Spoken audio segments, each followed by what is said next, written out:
Alors bonjour et bienvenue dans cette nouvelle vidéo. Nous parlerons exclusivement de ransomware. Qu'est-ce qu'un ransomware? Quel effet les ransomware ont sur nos ordinateurs, nos données et quelles sont les bonnes pratiques à adopter pour éviter de tomber dans le piège de ces logiciels malveillants. A tout de suite.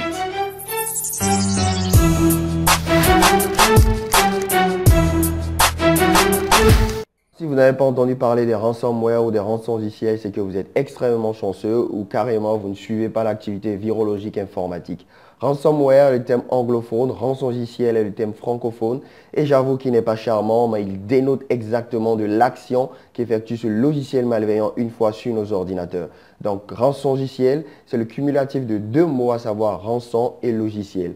Comment se manifeste-t-il? Une fois ce logiciel sur nos ordinateurs, il chiffre nos données, prennent en otage nos données et empêchent l'utilisateur légitime d'y avoir accès. Et ensuite, affiche au niveau de l'ordinateur un message expliquant à l'utilisateur, à la victime, que ces données seront inaccessibles tant qu'il ne paie pas une rançon. Et il y a la présence également d'un deadline au niveau de ce message. Alors, comment avez-vous contracté ce type de rançongiciel? Plusieurs moyens existent aujourd'hui pour contracter ce genre de logiciel malveillant, à savoir déjà les mails phishing qui viennent avec des pièces jointes piégées, les spams, les téléchargements illégaux au niveau des torrents, l'échange des fichiers au niveau des chats et la mise à jour des logiciels à partir des sources peu sûres. Quelles sont alors les bonnes pratiques que nous pouvons adopter pour éviter de tomber dans le piège des cybercriminels? C'est de disposer d'une sauvegarde à jour et fonctionnel, d'utiliser des logiciels d'antivirus, d'anti-malware avec des licences, d'éviter d'accepter les mises à jour provenant des sites peu sûrs qui nous disent que nos logiciels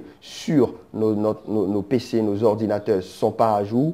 A priori, les sites web ne sont pas habilités à le faire, à moins que vous leur donnez accès en lecture sur vos disques durs. Et dernière des choses, évitez de payer les rançons. Ça ne fait qu'accroître l'activité de ces cybercriminels qui continueront à délivrer ces genres de logiciels malveillants.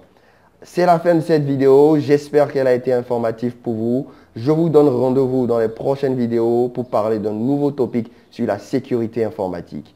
Merci de votre attention.